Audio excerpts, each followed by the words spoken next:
but exhilarating adventure few are able to experience. Canada's Josée Chouinard confirmed her reservation for the final flight with a best-ever technical program. Nancy Kerrigan aspires to be next in a golden lineage of American world champions. Born on Reunion Island in the Indian Ocean, Surya Bonaly's life story has logged the most miles.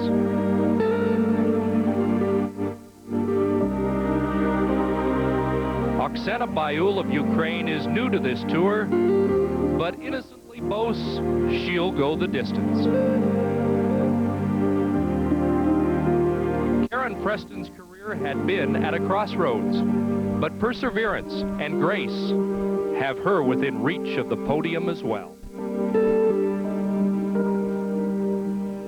It's the trip of a lifetime. Tonight, the women skate for gold.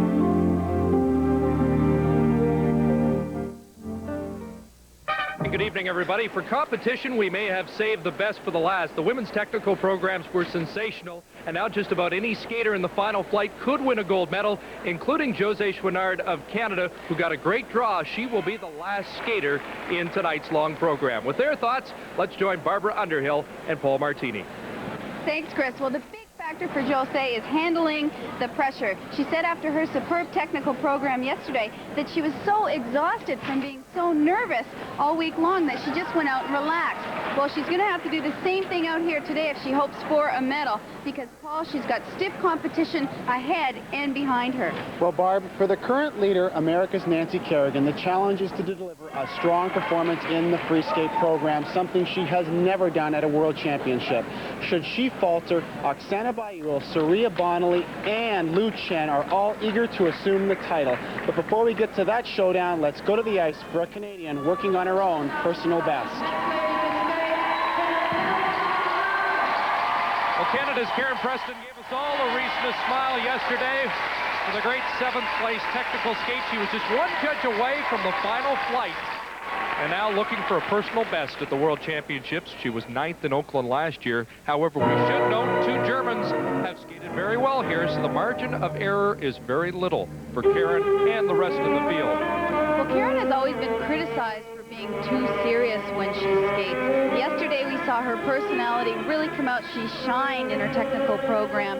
However, she's going to need a little bit more than that out here today if she wants to remain in 7th position.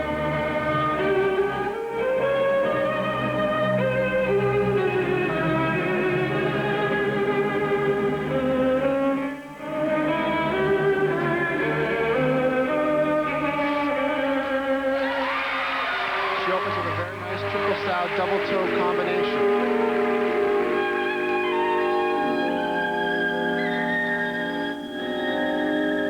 Next jump is a very difficult triple Lutz. Oh, that was very unfortunate.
this program, I thought it was, given the circumstances, an excellent performance. I felt that she came out and attacked the beginning of the program. I think she ran herself out of rink on the first flats and then pulled herself back a little bit to put in a very clean performance from that point on. I didn't quite see the personality shine like we did yesterday, but it was a strong performance, except for the triple left problem, and I think she should be very happy with that. Back with the marks for Karen Preston of Canada in a moment. Technical mark for Karen Preston, 5 3s, 5 4s, and a 5-5 from the Czech Republic. Well, I thought it was a really gutsy performance. She could have crawled into her shell after splashing on that triple Lutz attempt, and it was a very difficult entrance, an intricate set of footwork going into it. But she turned around and really went after it. As she just said, she fought for it. More fighter and a little less Grace Kelly today. Second set, the ordinals, a first from the Japanese judge, and she has 4 seconds. Hi, Adam. And it looks very much like Karen Preston will hold on to her 7th place position as she assesses the marks with coach Louis Starr. And with more on what to look for in the women's free skate, here's world judge Gene Senft. In the women's free program tonight, besides all the technical components that obviously must be there, what is it that will set the champion apart from the others? Often it is a sense of confidence, a smile, a spark that says, watch me because I am the best. You can see a lot from a skater's face, especially at the start of the program. Do they look confident? Or instead apprehensive? At the end of the program, you can usually tell what they thought of their own skate. While skating, a serious face and listless body can indicate fatigue, nerves, or a sign that training has fallen short. On the other hand, some performances give the impression of being in control.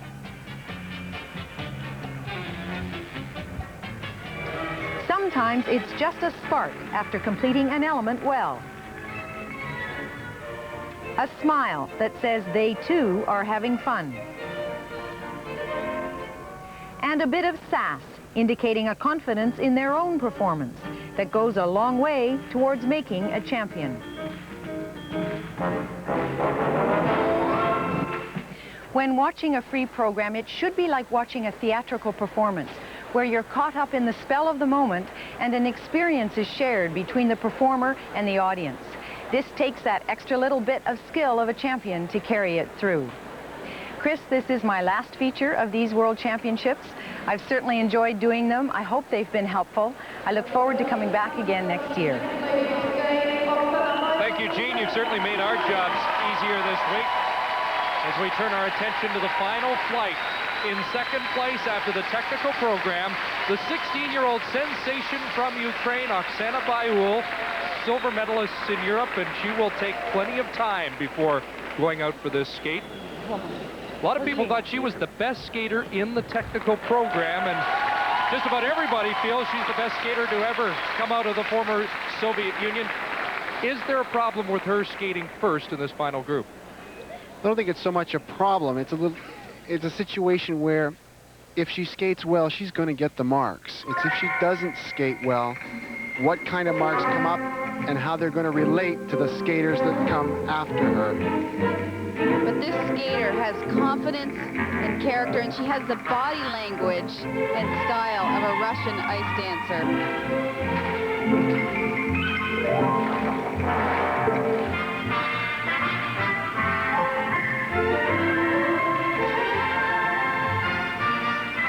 She's opening with the triple Lutz.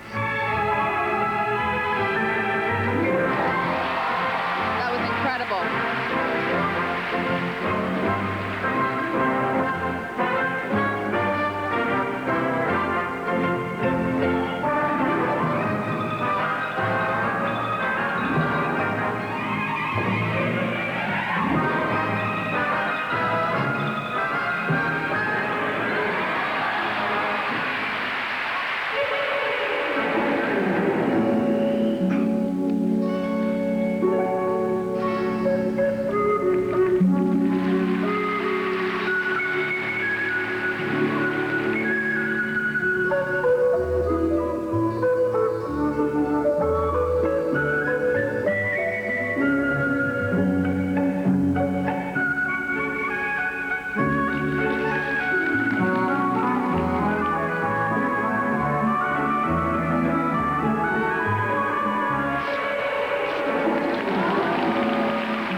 jump.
She had a little bit of trouble with that very last jump, but I love the way this program is choreographed to suit this young lady's character.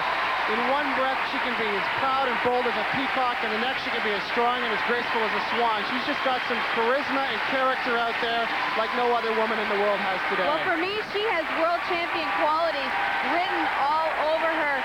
She came in here for her first Worlds and just nailed that performance. She said when she arrived that she was going to be the world champion, and she just may be.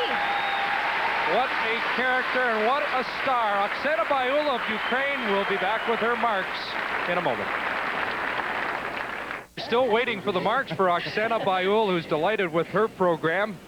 And the judge is taking a little extra long here, adding to the drama. Well, this skater has every single element required to be a world champion. However, I did notice she did not complete a combination in her program, which is required. Technical marks now come up by 5 from the British judge, up to 5/8 from Poland, Denmark, and the Czech Republic. Well, the Royal Clanoras produced world champions, both men's and women's, Christy Yamaguchi and Kurt Browning, and she skates out of the same Odessa clubs that Victor Petrenko came out of. And actually, her coach was telling me that Victor helped finance her skating because there's so little money to go around. Oh, she's been so cool all week, but the emotions of a 16-year-old coming out now, those may be enough for a world championship, the one she predicted in Helsinki. Whether she wins or not, she is special. 5'9" from the Italian judge, 5'8", a 5'9" from Poland, and 2 5'7s. So far, first place ordinals. As we join Brian Williams, who's standing by with Karen Preston. Thank you, Chris. Thank you, Brian. A personal best at the World Championships for Karen, and now here's three-time European champion Surya Bonaly, almost forgotten in her home country after her Olympic and world disappointment last year, and she could refresh everybody's memory here. She's currently in 3rd place. Well, after watching the performance of Baiul and seeing the artistic impression marks that have come up for her performance, Surya has always been knocked in that aspect of her skates, and I think she's going to have a really tough job to beat that performance, and if she's going to, it's going to have to be in the technical aspect of her marks.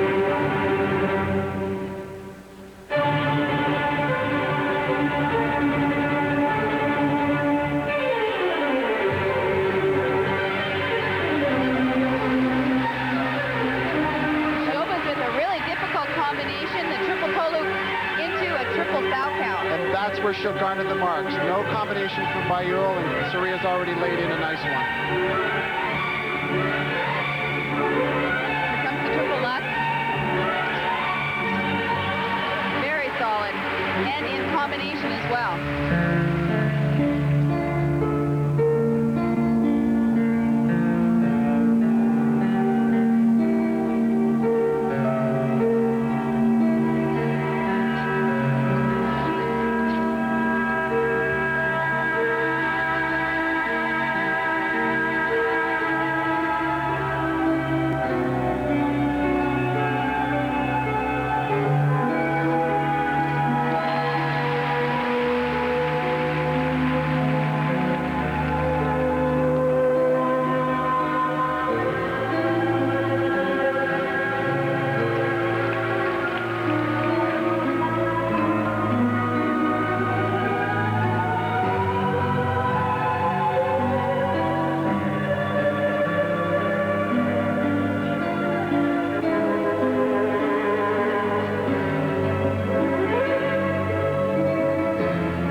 Program that really shows great conditioning.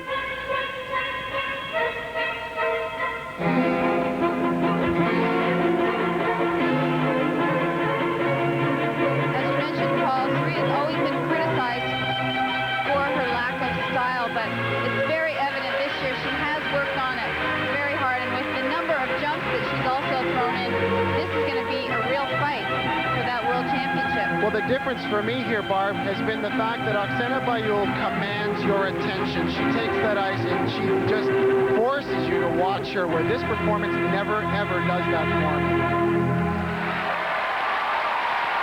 What a competition we have. First Baiul, now Bonaly. Back with Surya's marks after this.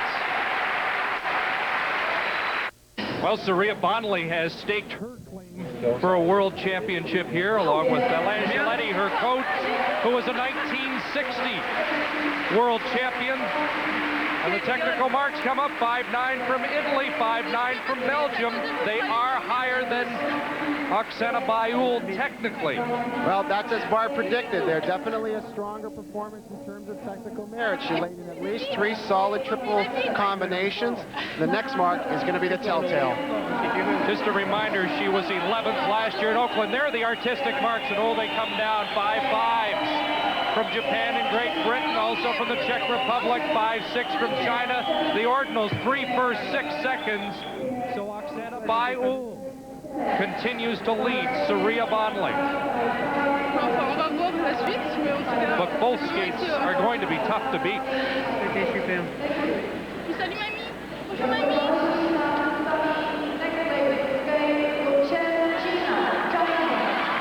Here was the bronze medalist last year in Oakland from China, Lu Chen, currently in 5th place.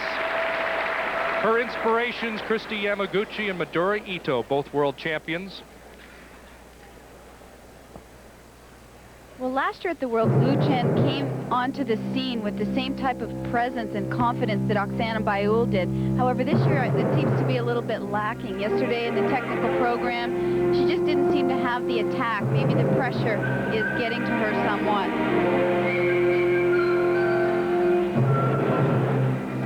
And as in her technical program, she's going to open this one with a triple Lutz, double or triple toe combination.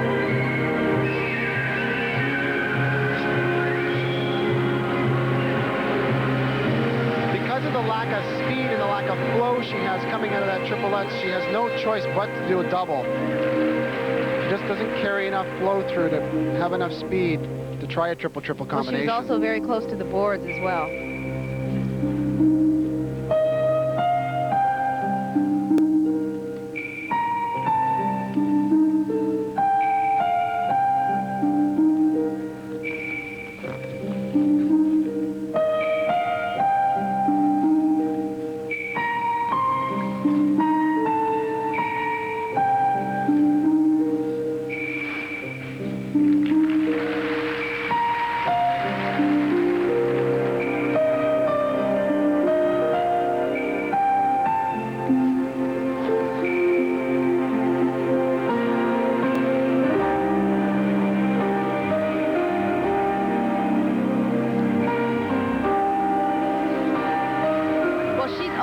Putting down a very clean performance, and remember that Lu Chen is sitting right behind Josée Chouinard in the standings. That's really going to put some pressure on Josée.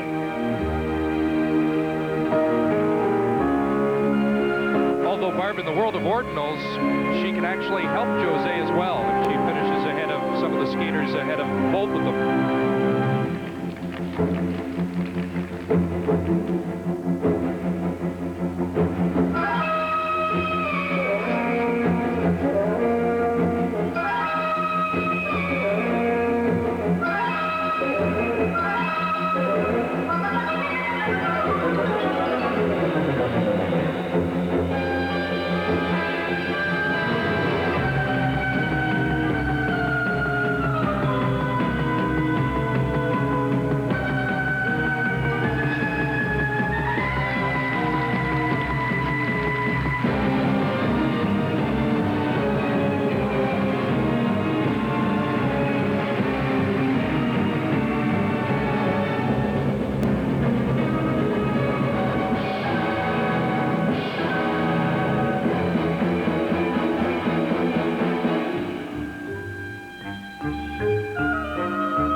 Doubled out of the triple flip, but it is almost the 4-minute mark of the program.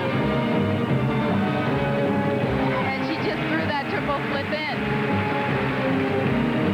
Wow, she's really showing some great conditioning here as well.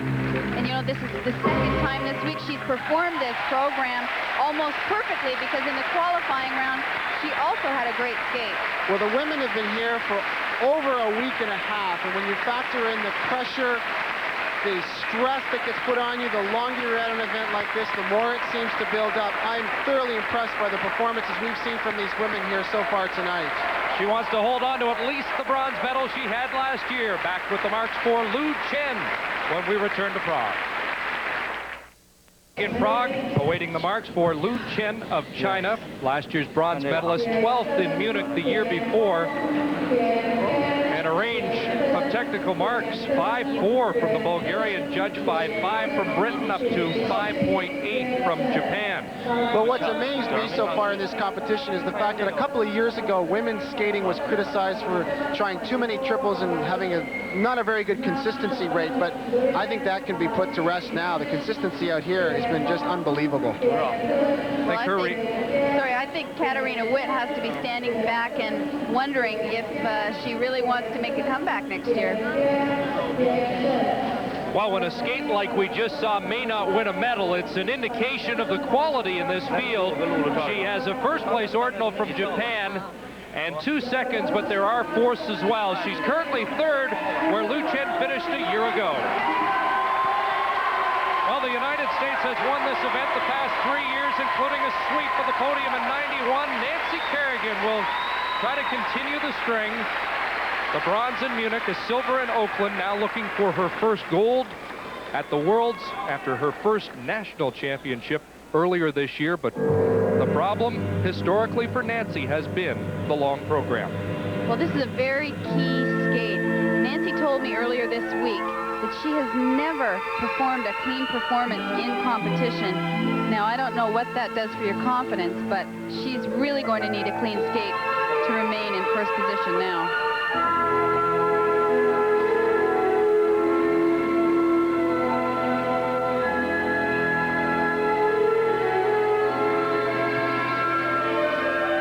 First mistake. If she makes any more mistakes, I think she's opening the door here for Oksana to be the next world champion. And there's the second mistake. And the problem with this program is that technically it's not nearly as difficult as, say, Baiul's, and already Oksana has outskated her. Oh boy, she's really having difficulties. Nancy now has not only dropped herself out of contention for a gold medal, but she now faces the threat of falling right off the podium. This also opens the door for Josée Chouinard, though.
with that performance, she will have a very difficult time staying on the podium.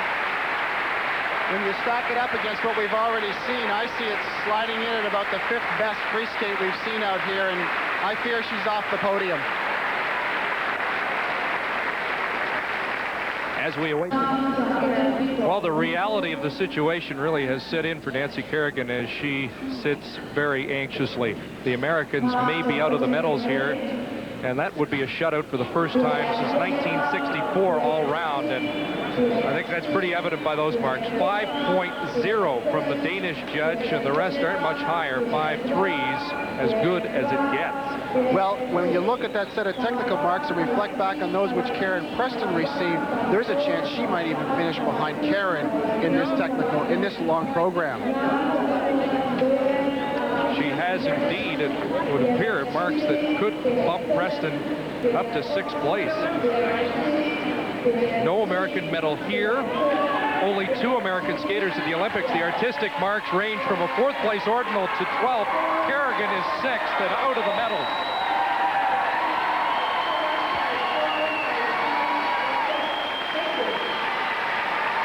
Well, the roar came up early for the last skater, Josée Chouinard of Canada. So much history has been repeated in Prague already, and Josée would love to repeat her gold medal winning free skate in Hamilton, the best of her career. And here she is now. If she wins the free skate, she wins gold. If she's second to Baiul in the free skate, she'll take a silver. Well, the key for Josée here is to stay relaxed, because when she gets excited, her knees get stiff, she hits her toe pick. She really needs to sit back and just take this step by step.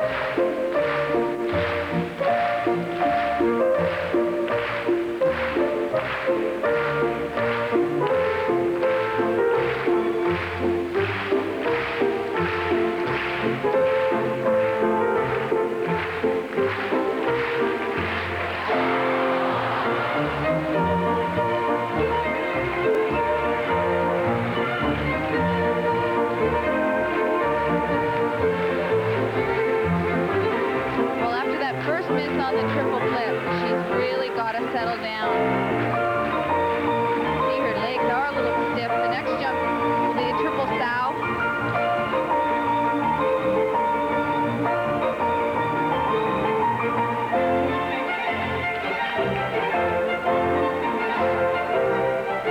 And she doubled out of that one.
triple lutz that she had planned, but she did a double. And Paul, I have to say, with this many mistakes, it really looks as though there's no chance for a medal anymore. No, I think the podium's been decided at this point, Barb. The rest of this program is just simply to see if she can hang on and make it the top 5 finish.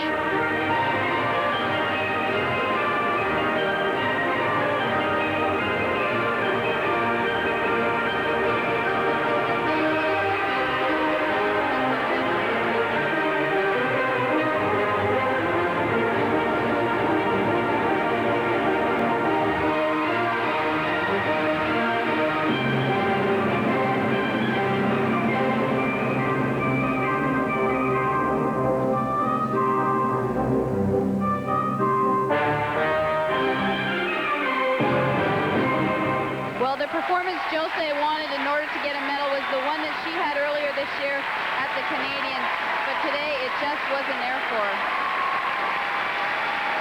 Well, it takes a very special athlete to be able to come up with performances like she did in Hamilton on a consistent basis. This wasn't a bad performance, it just simply wasn't as good as she's capable of doing. And let's hope she can stay in the top 5. She embraced Nancy Kerrigan prior to the warm-up, and perhaps they'll be consoling each other a little bit after this skate. Here we look at her first jump, the triple flip. It looked good in the air, but on the landing, she gets so far back on her right skate that she actually catches her right heel as she goes down. And it looks like with the splits that she did, I'll be surprised if she hasn't hurt herself a little bit, because that's the type of fall that you take, and sometimes you don't realize you've been injured until you get off the ice and sit down for a minute. I think as we look at this performance relative to her teammates Karen Preston, that these two girls keep going back and forth. Josée had an outstanding skate at Hamilton. Karen had a much better skate here in Prague. Well, perhaps the question for Josée is whether or not this will be a personal best at the World Championships. It was in the technical where she was 4th, but she was 5th last year in Oakland and 6th in Munich. She's still come a long way this year. 2 weeks before Nationals, she thought about just skipping the event. Things were going so poorly.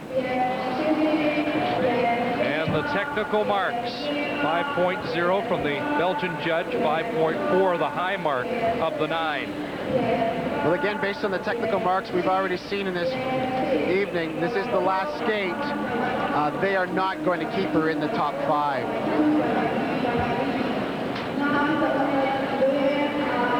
And we've had a real ordinal flip here as well as the artistic marks come up. Just a 6th is the best on the board for Josée Chouinard, but unfortunately that skate is going to pull her and Karen Preston down. The 2 German skaters we talked about at the outset both go ahead. Preston will finish in 8th spot, Chouinard down to 9th. So it really was a decisive final skate here at these World Championships. As she predicted, the remarkable 16-year-old from Odessa, Oksana Baiul, is world champion on her first try. Surya Bonaly's technical brilliance wins her silver, and for the 2nd straight year, Lu Chen takes the bronze. And a wild ordinal flip sends Karen Preston down to 8th. Josée Chouinard finishes 9th. She's standing by with Brian. All right, where we've had a dramatic conclusion to the 1993 World Figure Skating Championships. An unforgettable night of skating, although a disappointing one for Canadian fans. Oksana Baiul, the 16-year-old sensation from Ukraine with all that artistry, wins the gold medal in her first try, just edging out Surya Bonaly and her technical excellence in tonight's free skate. With their thoughts on what transpired, here are Barb Underhill and Paul Martini. Chris, I have to say it's probably the most exciting ladies event that I have ever seen. You know, it used to be that you came onto the world scene, you waited your turn, you gained your experience, and then you started looking at the podium. However, Oksana walked in her very first year, 16 years of age, said, I'm going to be world champion, and she is. She just has everything. She has every quality that takes to be a world champion. Surya Bonaly, yes, technically she was brilliant, but Oksana really had it all. Paul, for our Canadians, it was disappointing and somewhat confusing. Well, Barb, there might have been some confusion, as just before Josée skated, Chris indicated that Karen Preston was in 5th place. But we all have to remember that there are no ordinals finalized until the very last skater is finished. So what we had was Karen Preston finishing 7th in the technical, 7th in the long, 8th overall, nothing unusual there. For Josée, she was 4th in the technical, but we have to remember that that is only worth 1/3 of the mark. She was 10th in the free skate, and therefore she falls to 9th in the final standings. I think for both girls, it was a competition which was, for Karen, a highlight. I think she had perhaps some personal bests out there. For Josée, it wasn't what she wanted, but the Canadian team certainly had an outstanding week here in Prague. No question, Paul, great championships for Canada, one medal short of its greatest ever performance in this building in Prague in 1962. Tremendous skating by the Canadians. Surprisingly enough, the opposite story for the Americans. The Americans, in fact, missing the medal podium for the first time since 1964. Here's a bit of trivia for you as we say goodnight. We all know how great the Soviet Union was at skating. They won every division with the exception of the women's. Never gold in women's figure skating for the Soviet Union. Tonight, here in Prague, a 16-year-old girl from the Ukraine was able to accomplish what no Soviet woman could do in the history of figure skating. And when you see her face on the medal podium, the picture says it all.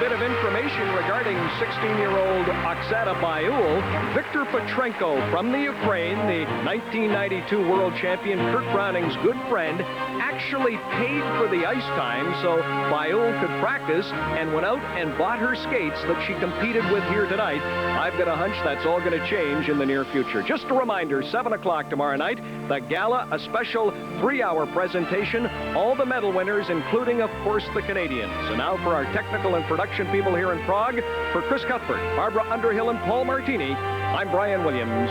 Good night from the Czech Republic.